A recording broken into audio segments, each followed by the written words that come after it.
This is Lisa from Mobile Tech Review, and today we're going to look at the Sprint version of the HTC One. Not a whole lot of difference here, very consistent across carriers, but there's some application differences, obviously the network difference, and we'll talk about call quality too and see how it goes.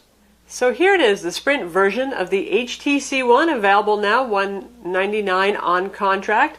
And to look at it, you really couldn't tell the difference from the other HTC One variants. In fact, Sprint doesn't even have any branding on this. There's no logo, there's no word Sprint. Really clean look right here. Even their back sticker is a little bit smaller than the AT&T version, which really doesn't matter much. You can peel that sticker off, but clean look as ever. A really lovely Android phone, arguably the best, or going to be one of the best of 2013. Aluminum unibody construction, filled in with polycarbonate, so we have some room for our antenna reception areas. Beautiful 4.7-inch Super LCD 3 display, full 1080p. We've already done a full review of this, so I'm not going to go in-depth with all the features on this because you probably already caught that in our full review of the device. We're just going to go over the highlights. 1.7 gigahertz quad-core Qualcomm Snapdragon 600 CPU, making it right now the fastest phone on the block.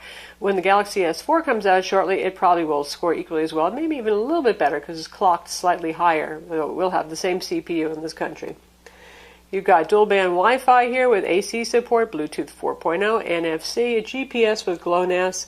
The battery is sealed inside. This is a unibody sealed design. There is no micro SD card slot on this. You can get it with 32 gigs of storage on Sprint, so that's a reasonably adequate amount. And right here you can see here's our little SIM card slot. Some Sprint LTE phones haven't had a user-accessible SIM card slot, but obviously this one does, just like the other HTC variants, and it comes with a little poker tool so you can poke in the hole there and get that SIM card out if you ever need to. And this works on Sprint's network. This is CDMA dual-band digital. It has EVDO Rev-A, 3G for data, and 4G LTE on Sprint. And in our area of Dallas, we do have LTE, so we've been able to do some speed tests on their brand new network. So we're going to talk about the differences here. First off, obviously this is going to be running on Sprint's network. The last one we looked at was running on AT&T's network. This is also available on T-Mobile, this phone. We're going to see the speed test results that we got here. And you can see right now we've got 4G LTE with what it says is almost full bars of signal strength. Though the strength in dB is not always as optimistic as the signal bars are. And you can see the results that we've gotten here. They're kind of bouncing all over the place.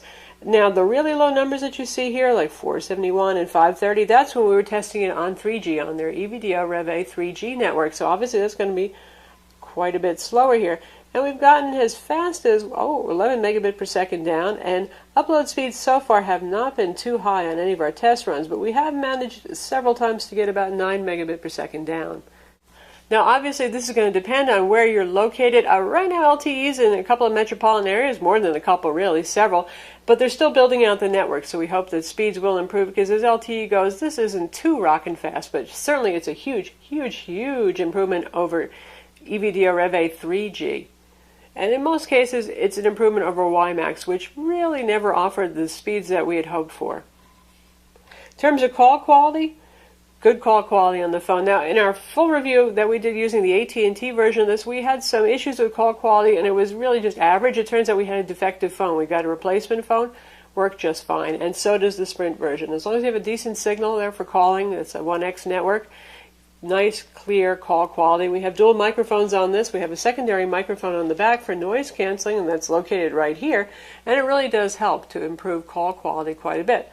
Also means when you're talking on the phone, try not to cover that part right up there. That's really not where most people would be holding their phone anyway. And if you get a case, likewise, it's important to make sure it has a little opening for that hole right there. When it comes to software, you can see we've got Sprint Zone loaded up on here, and there are shortcuts for Sprint Movies and TV, Sprint Music Plus, Telenav Scout Service, and Lookout Security. Now this starts out just as being shortcuts to download from the Google Play Store. So if you actually don't want them, they are not taking up any space on the phone, which is nice. But that said, we have downloaded them so we could check out all the software that's available. So as we take a look at what's preloaded here, one thing that's interesting is the AT&T version and the Unlock GSM version have integration with Evernote, and that shows up as a Notes application under Productivity grouping. And we don't have that here in the Sprint version, nor is there a setup area in Accounts under Settings for that. Now we switch back to Custom View so we can see the folder groupings that were pre-created on the phone, and here's our Productivity group. Dropbox pre-installed, We have tasks, again, no Evernote, and this can sync to your Google tasks if you want. And we have a PDF viewer that's not built into the AT&T version. Of course, you can download free PDF viewers, including Adobe Reader, but it's handy to have something pre-installed on here. There's also a read-only version of Polaris Office installed on the HTC One, all variants so far. Something else we have here is Qualcomm Enhanced Location. This is interesting. It claims to be able to save battery power while maintaining location for your phone. You can turn that on or off as you see fit. I haven't seen much of a difference in battery life having that on or off. Under Media, we have the HTC Watch for renting and purchasing movies from their service if you want. The usual YouTube player, Google Play Movies. Both the HTC Music Player, Google Play Music, TuneIn radios here, the FM radio, of course, the application for that, and SoundHound are on board as well. Kids mode's on here, along with parental management for that, so if you want to set this up, you can hand it over to your kids safely. And you can see this is handled by Zoodles right here, so you can lock it just into a set of applications, make it kid-friendly and safe, and make sure they don't delete all the contacts from your phone either. HTC's Media Share is on board, and we're going to take a look at some of the Sprint applications right now. We have Sprint TV and Movies, and this actually also runs over Wi-Fi. Now we're going to give it a try on the 4G network since we have a decent signal and see how it runs.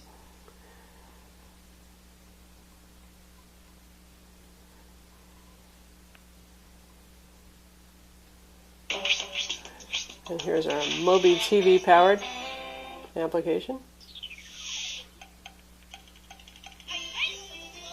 Pretty blocky. Let's see if it improves when it buffers up.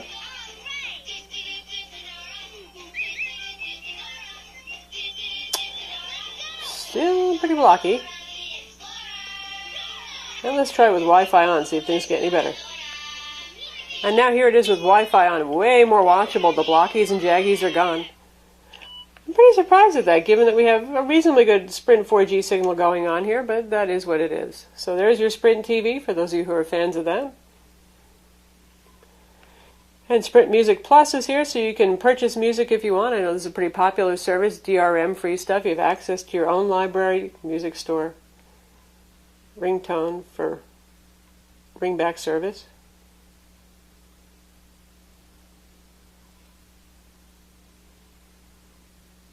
And here is our store interface. So for those of you who've been Sprint customers for a while and who have bought into your songs, you do have access here. We've got Lookout Security for those of you who fear viruses on Android, and we have Google Shopper here, which is a square barcode reader. You can use this in the store, or you're looking at an ad in a magazine and you want to learn more about a product. Blink Feed is here, just as it is on other HTC One variants. You can have this be your main home screen, what happens when you hit the home button as you go here, or you can set one of your regular desktop icons to be. And we have a trial of voicemail right here, and this is voicemail to text. So you can see right now, it's got a couple of things here, and for the next month, you'll receive all of the benefits of the visual voicemail to text account at no charge. You won't be charged after the free trial ends. So for those of you who think visual voicemail is kind of old and boring, well, this is the next step forward these days. This is where you should get your voicemails transcribed here. And again, as you heard, it's a 30-day free trial service, and if you want it, it's $1.99 a month after that. And last but not least, we have Sprint Zone on here, and that comes with this little widget over here. So among other things, it recommends apps you might want to try. Gives you access to your account. And again, if you're a Sprint customer, you're pretty familiar with that and how it works right here. And take a look. Big visual stuff. Discover is an example of that widget you just saw. Applications that they recommend. Entertain Me. We have Sprint Guardian. And there you have it. Well, battery life has been really good on our GSM version on AT&T. A little bit less so on the CDMA. Takes a little bit more of a toll on the battery, but it also has to do with the signal. We have a lot more LTE signal flip-flopping going on around here. So again, you know how Sprint works in your area and what your signal is like and how much that may affect your phone's battery life. But overall, HTC One does pretty well on battery life for a very big screen smartphone with a fast CPU. So that's this HTC One on Sprint in a nutshell. Again, watch our full video review to get the rundown on every single feature on this really lovely smartphone, but now you know what's different about the Sprint version. So that's the Sprint HTC One, available now, $199 on contract. Arguably, yes, the best Android phone on the market right now. Really a lot going for it. Highly recommend it. I'm Lisa from Mobile Tech Review. Be sure to visit our website to read the full review of the HTC One, and don't forget to subscribe to our YouTube channel.